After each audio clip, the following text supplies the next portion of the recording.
Hello and welcome. My name is Mary Hunter and I'm chair of the Clatsop County Democrats. Thank you for coming today. We're excited to have this opportunity to get to know you a little better.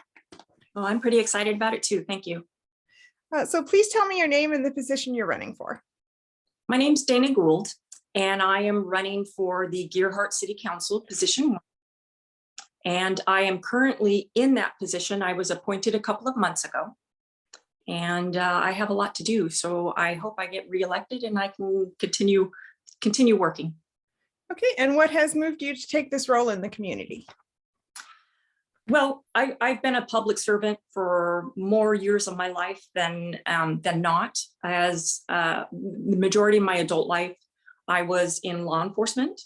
And as a public servant, I feel a great need to be involved in my community.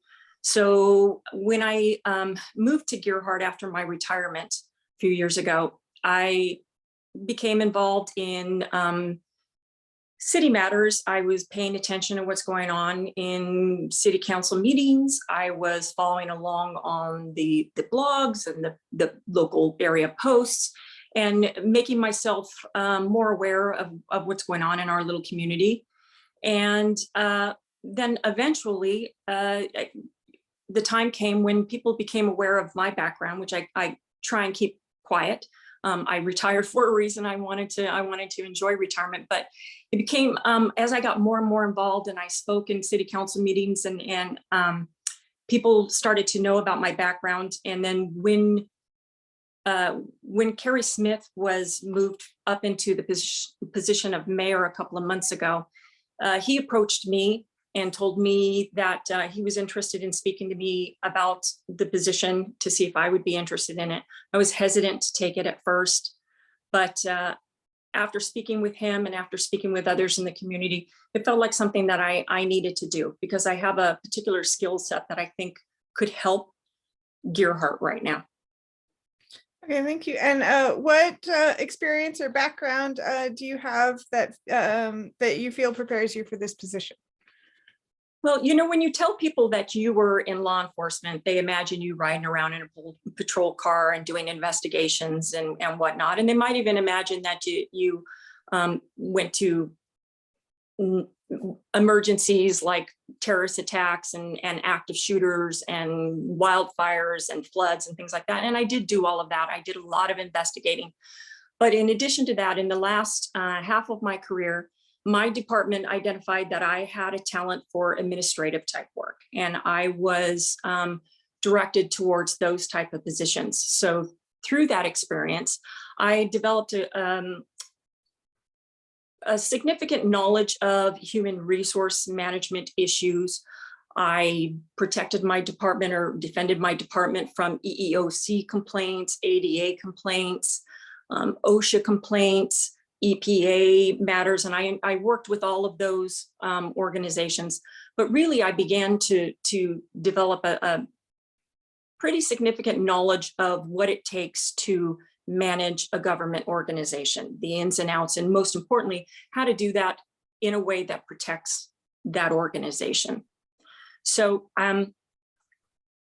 that was really where I started. But then near the end of my career, I developed a knack for project management. A lot of projects were thrown my way, and I managed some small projects and some larger projects, some in technology, and I even helped my partner write a book about, you know, managing technology in fire and police organizations and projects, you know, directed towards that.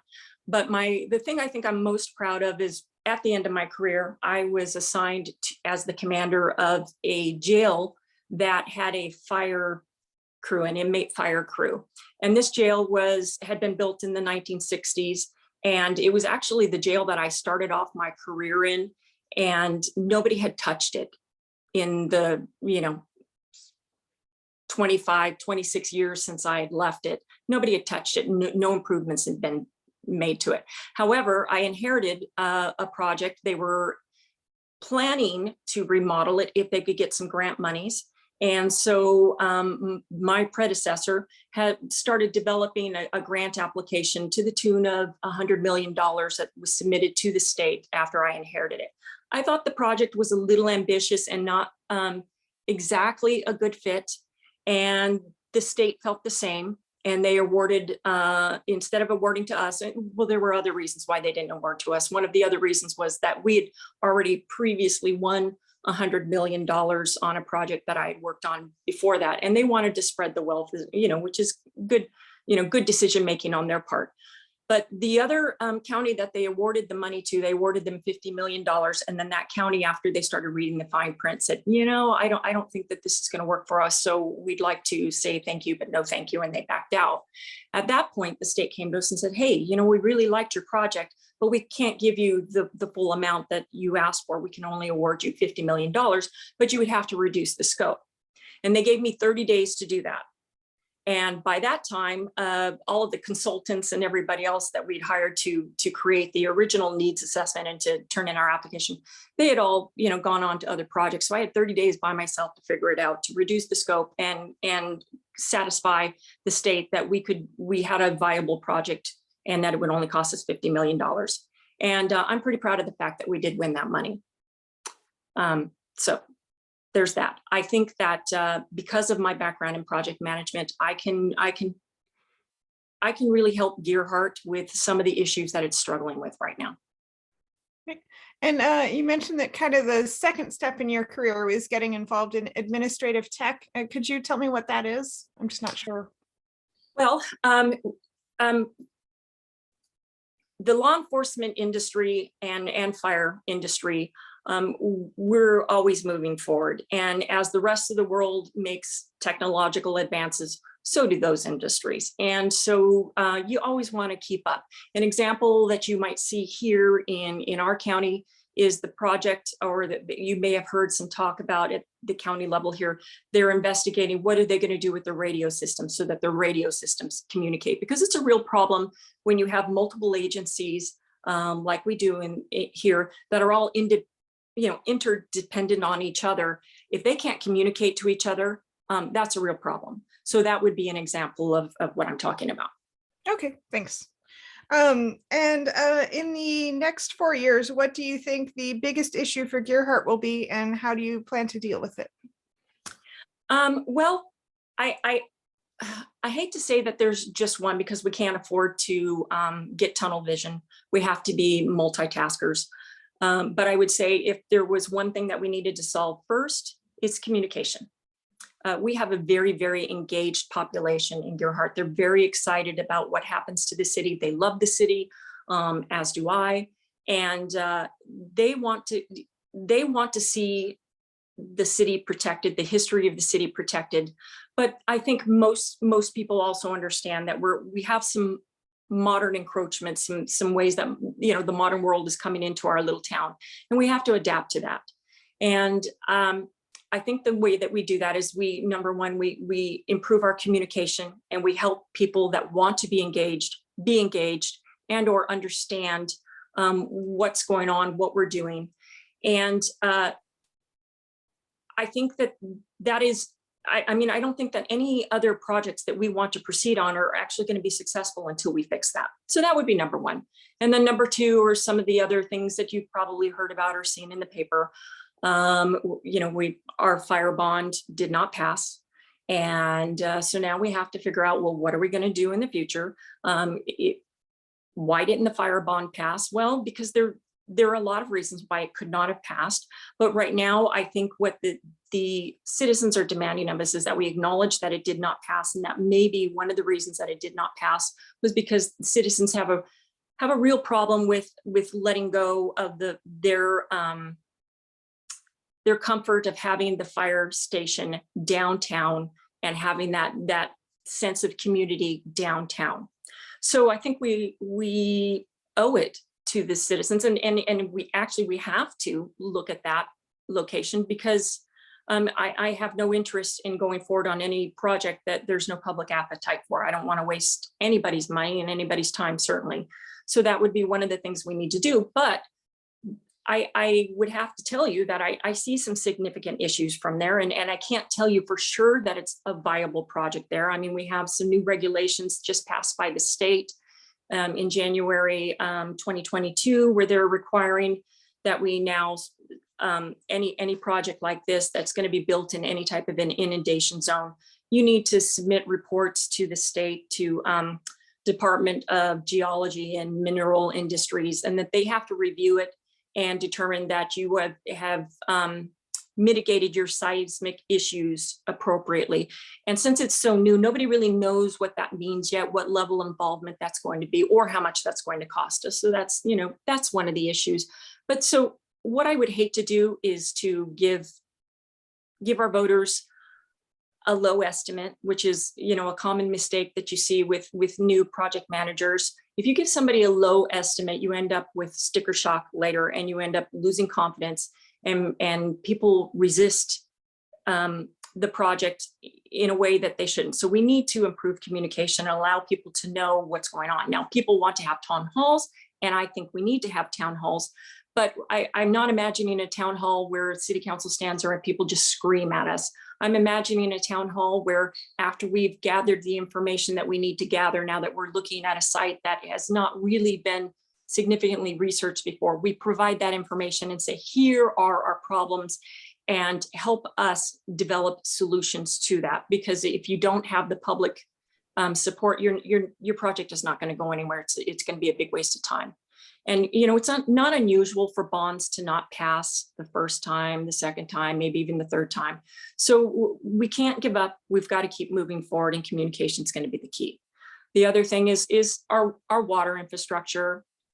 We have pipes that have been in the ground for a long time, and they've reached their service life.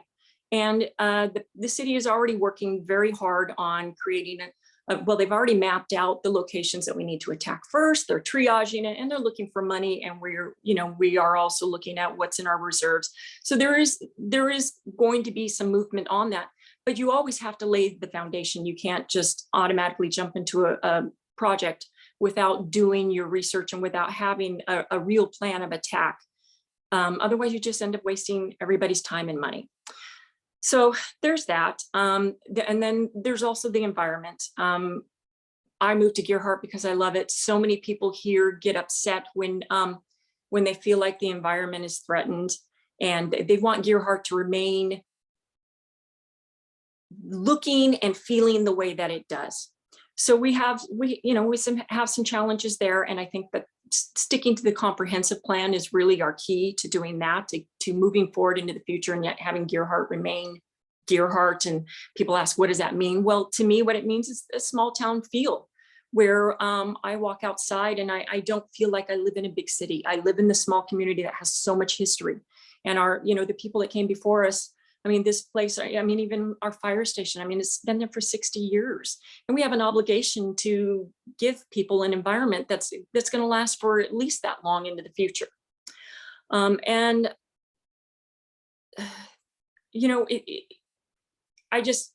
can't say how important it is to me that we stay true to our roots, and that we follow the comprehensive plan as we meet our future goals, especially with the increasing population. I mean, our population has doubled since 2000, but the real story isn't how much it's increased. And I'm talking about our full-time population. We also have secondary homeowners, but our full-time population has almost doubled in the last 20 years.